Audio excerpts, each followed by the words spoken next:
From my earliest memories, I've been on this particular quest to figure things out, to make sense out of mysteries. I started with medicine and healing. I went from there to astronomy and cosmology, from there to embryology, and from there to consciousness. There isn't an effectual boundary between conventional medicine practiced by scientific AMA doctors and alternative systems, which often are also practiced by regular doctors. And that to overemphasize those artificial lines was simply to reinforce a bias and a myth. And instead I got interested in the fact that all healing systems have simultaneous cultural, linguistic, psychological, and also biological aspects, and that the mind-body basis, mind-body-spirit basis, really, of all healing systems overlaps in such a way that there isn't a formula. Each person in each instance is dealing with a particular disease, which itself exists on both an esoteric and a physical level. And once that person starts addressing it through a particular healing system, he or she brings into play the symbolic as well as the biological elements. And then those continue to cascade and intermix at multiple levels. I actually did trainings in homeopathic medicine. I spent 3 years studying craniosacral therapy as a practitioner. And I got a feeling for the mysteriousness of health, disease, and healing. And I came to the kind of, I don't know, you call it a conclusion. I came to the working model that all healing is happening on multiple levels: physical, psychological, metaphysical. And that depending on the person and the circumstance, which might well be karmic and involved in deep matters that are inaccessible, it'll take on a particular form, and you can't say what's right for any one person. I ended up making a very large, many thousand-page map of all the healing systems that I could find from, and I think shamanic ones come first. The first healing practices are the attempt to drive demons out and attempt to activate what we now think of as placebo effect, which is the miracle by which a person changes consciousness and thus changes who they are and what their condition is, including their health condition. The most amazing thing is not getting better, getting cured. The most amazing thing is existing in the first place, biologically. In a universe which is posed by experts as having an absolute and inextricable disposition to entropy, here we are, the least entropic imaginable events possible. So how did that happen? When I thought of doing an embryology book, I was really not so much thinking of the planet medicine connection, although it became obvious very quickly, like, well, how do we get better? Well, how do we exist in the first place?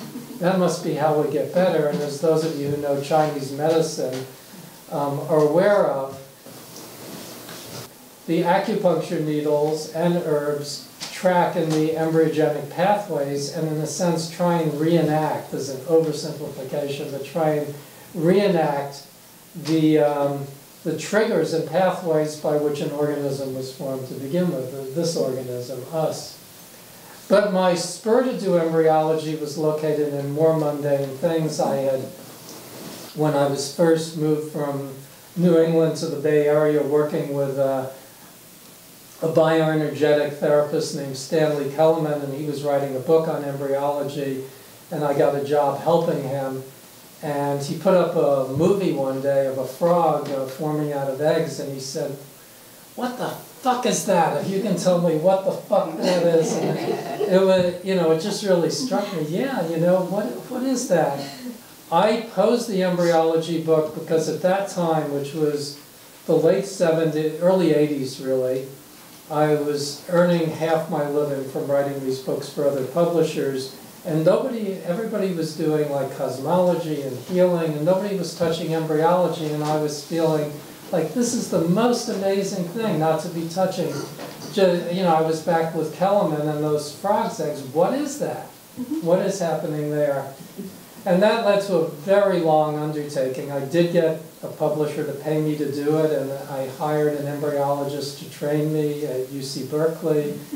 And I realized that after going through it really carefully as best I could, that there are huge gaps in the scientific model of how you get from molecules to organisms.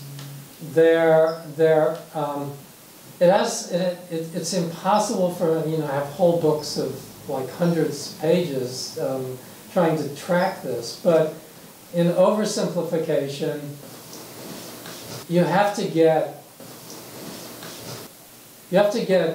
noise into information.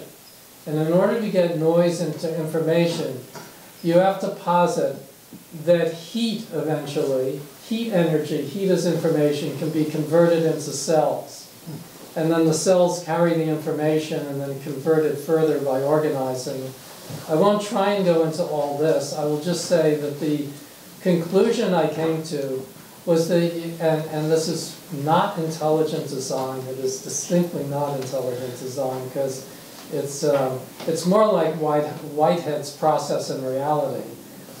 You cannot have organisms create, well, let's put it this way. If the universe, if you have conscious beings in a universe, that's a conscious universe. And it does not come about solely because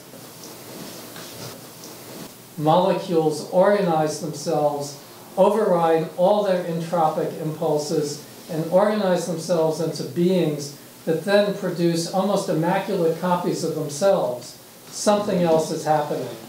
And my writing about embryology is an attempt to get at what that something else is, and it's not any of the kind of new agey versions of that. But I did come to an epitome line which I like a lot, which is very elliptical, but it's kind of perfect, because to cover what ultimately was a 1,500-page undertaking in 2 books in 1 sentence is kind of pleasant. The embryo is the universe writing itself on its own body. That is the amazement that something as large as the universe itself can write itself on something as small as a frog egg. That is a kind of epitomization that is so brilliant and lies at the heart of who we are. It's a perfect, smooth segue, an arc from life to consciousness, because as much of a problem as life in the universe is, consciousness is an even bigger problem.